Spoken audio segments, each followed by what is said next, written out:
Kalau ini tentang pendidikan. Murid bukan kontainer yang harus engkau penuhi. Kalau tadi kan sainnya sudah, sekarang pendidikannya. Namun suluh yang harus engkau nyalakan. Ini nasihatnya Einstein ya. Besok kalau kalian jadi guru, jadi dosen, muridmu itu bukan kontainer yang harus kamu isi dengan macam-macam, tapi dia adalah suluh. Suluh itu obor yang harus engkau nyalakan. Jadi engkau sukses kalau muridmu menyala.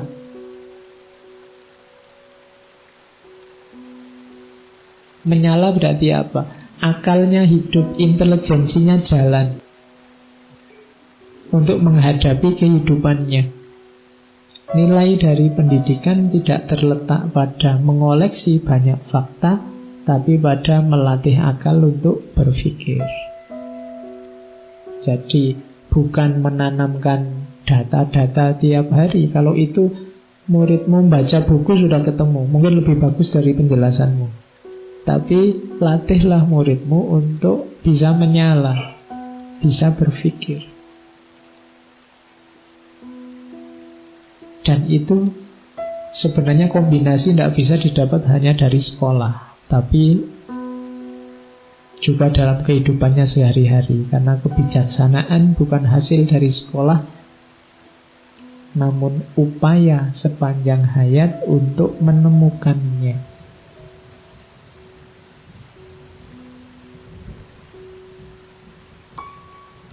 Oke, kalau ini pandangannya tentang pendidikan yang lain. Apa yang diberikan sebagai pelajaran, terimalah sebagai anugerah, bukan sebagai tugas.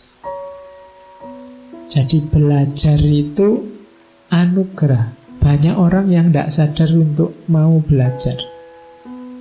Kita yang dianugerahi belajar kadang-kadang menganggap belajar itu tugas. Ini yang membuat kuliah itu berat. Disuruh masuk 75% aja beratnya luar biasa. Kenapa? Kamu anggap itu tugas. Kalau kamu anggap anugerah, tidak pakai aturan-aturan gitu, tetap kamu kuliah.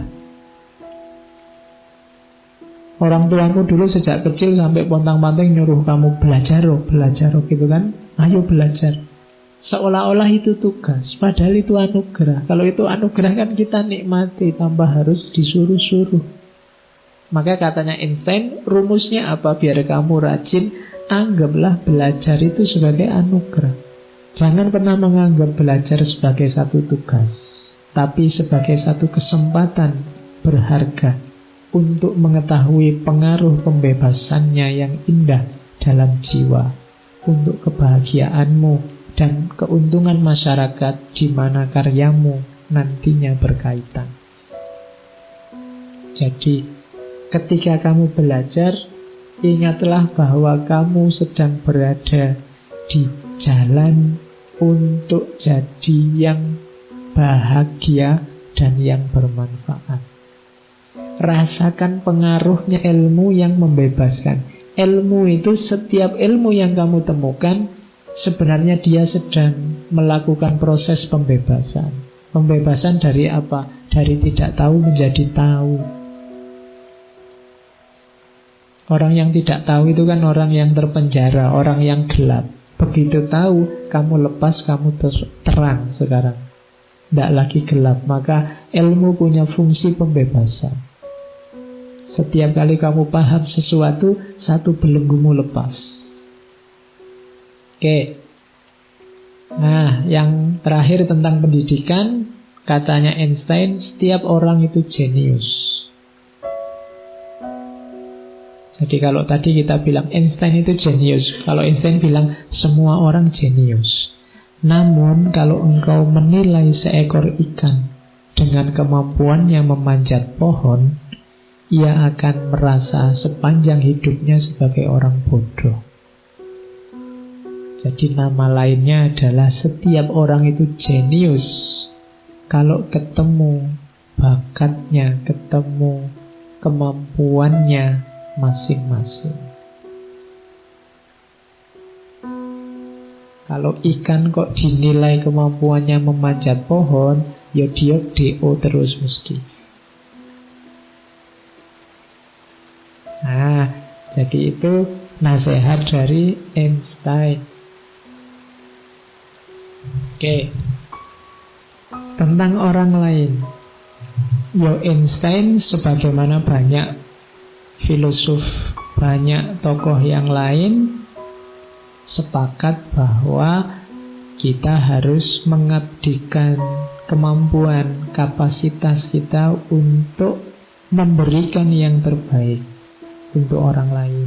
Hidup kita ini, lahir batinnya, sukses kita sekarang, semuanya ada hubungannya dengan orang lain, baik yang hidup maupun yang sudah mati.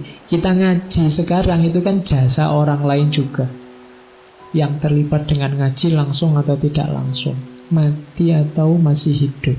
Einstein sudah meninggal, tapi berjasa buat kita ngaji sekarang.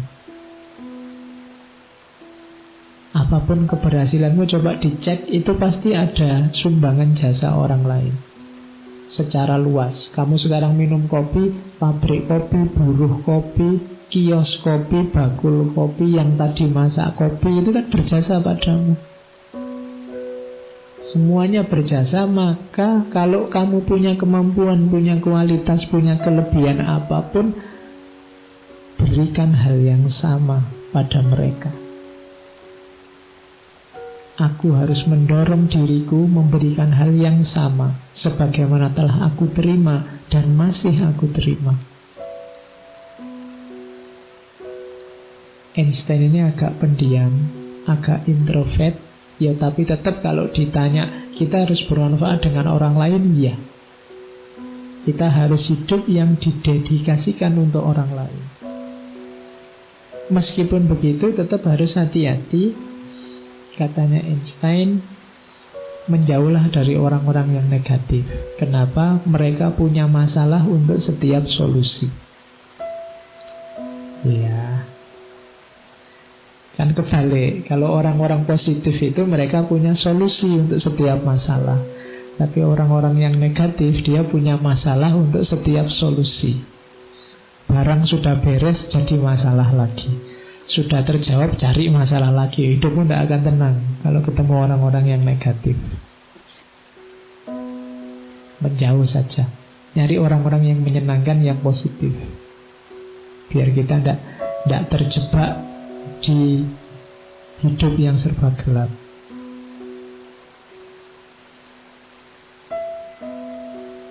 Hari ini kan banyak orang yang selalu nemu masalah untuk setiap solusi. Ada apa saja yang sebenarnya sudah beres, tapi terus lahir masalah baru, lahir masalah baru.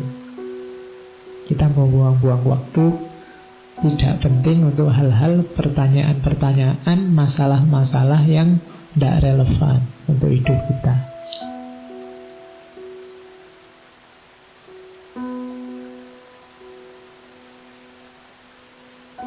Nah, ini keluhannya Einstein pada orang lain. Sebenarnya keluhan tentang dirinya sendiri. Pemahamanku tentang keadilan sosial dan tanggung jawab sosial anehnya selalu tabrakan dengan kenyataan hidupku yang kurang kontak langsung dengan orang lain dan komunitas lain. Aku ini yang nyuruh-nyuruh orang baik dengan sesama. Aku sendiri agak pendiam, agak introvert. Aku sejatinya seorang lone traveler. Aku seorang pejalan sendirian dan tidak pernah terikat dengan negaraku, rumahku, temanku, atau bahkan keluarga dekatku dengan sepenuh hati. Jadi dia ini merasa tidak pernah benar-benar punya keterikatan, apakah dengan negaranya, dengan bahkan dengan keluarganya. Dia merasa orang yang sendiri dan dia nyaman dengan itu. Jadi itu kata dia tentang dirinya sendiri. Tapi tetap orang harus berbuat baik pada sesama. Ada kalimat tentang kesendirian yang bagus dari Einstein. Orang yang mengikuti kerumunan biasanya tidak akan bisa lebih jauh dari kerumunan itu. Tapi orang yang berjalan sendiri akan mendapati dirinya di tempat yang tak pernah dilihat orang sebelumnya. Jadi, kalau kita sendiri kita lebih fleksibel, lebih leluasa untuk menjelajah kemana-mana. Tapi kalau kita hanya ikut kerumunan, ya sudah, jatuhnya kita di kerumunan itu. Oke, terus tentang agama, saya jelaskan ringkas ya. Kita mungkin kenalnya quote-quote ini. Sign without religion is lame, religion without sign is blind. Kalau ini banyak dijelaskan orang. Ilmu tanpa agama itu lumpuh, agama tanpa ilmu itu buta. Ini berarti kalau kita punya ilmu tapi minus religiositas, kita lumpuh. Lumpuh itu berarti tidak bisa kita terasing dalam kehidupan dunia kita, tidak bisa jalan. Tapi agama tanpa sains buta. Makanya orang yang hanya ngerti agama, akalnya tidak jalan, ilmu pengetahuannya nggak jalan, sering-sering membuta atau membabi buta. Jadi hati-hati, dua-duanya kita butuhkan, dua-duanya penting. Katanya Einstein, agama, seni, dan ilmu pengetahuan, kuncinya hidup tiga ini. Tiga ini adalah cabang dari pohon ilmu yang sama. Dan Einstein mengkritik orang ateis. Dia mengkritik orang ateis itu, katanya Einstein, orang ateis yang fanatik itu seperti para budak yang masih merasakan beratnya rantai yang sudah mereka campakkan melalui perjuangan yang berat. Mereka adalah makhluk yang dalam dendam mereka kepada agama tradisional sebagai opium masyarakat tidak mampu mendengarkan musik alam semesta.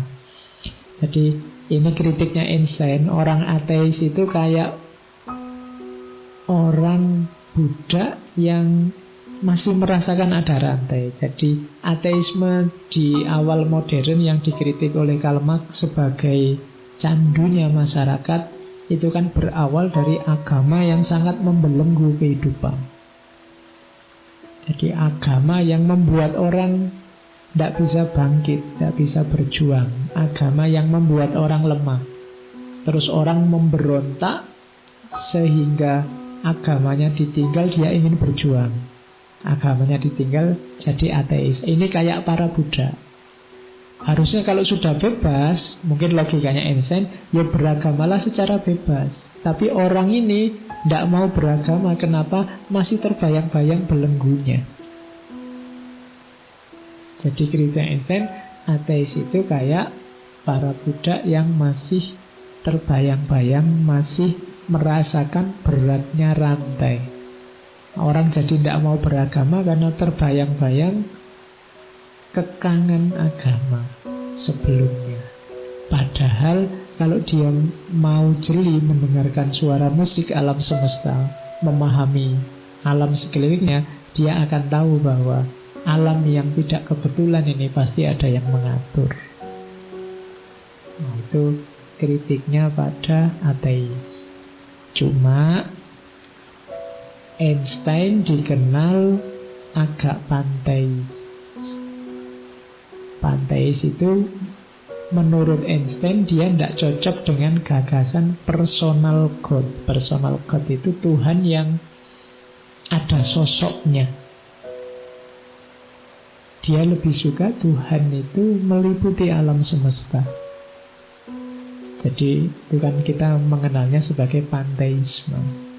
Dia mengkritik, dia tidak suka gagasan Tuhan yang personal. Dia juga mengkritik, aku tidak percaya pada Tuhan teologis yang memberi balasan atau menghukum.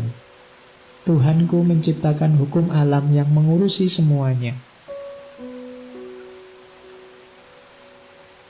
Alam semesta ciptaannya tidak berjalan asal-asalan, namun dengan hukum yang tak bisa dikalahkan. Jadi bagi Einstein, gambaran Tuhan yang menyiksa apa memberi pahala itu dia tidak terlalu cocok. Dia lebih cocok Tuhan yang memberi sunnatullah, hukum alam yang sudah tertib, teratur, rapi. Kalau kamu melakukan kejelekan, efek jeleknya akan kamu rasakan. Kalau kamu melakukan kebaikan, efek baiknya akan kamu rasakan di alam semesta ini.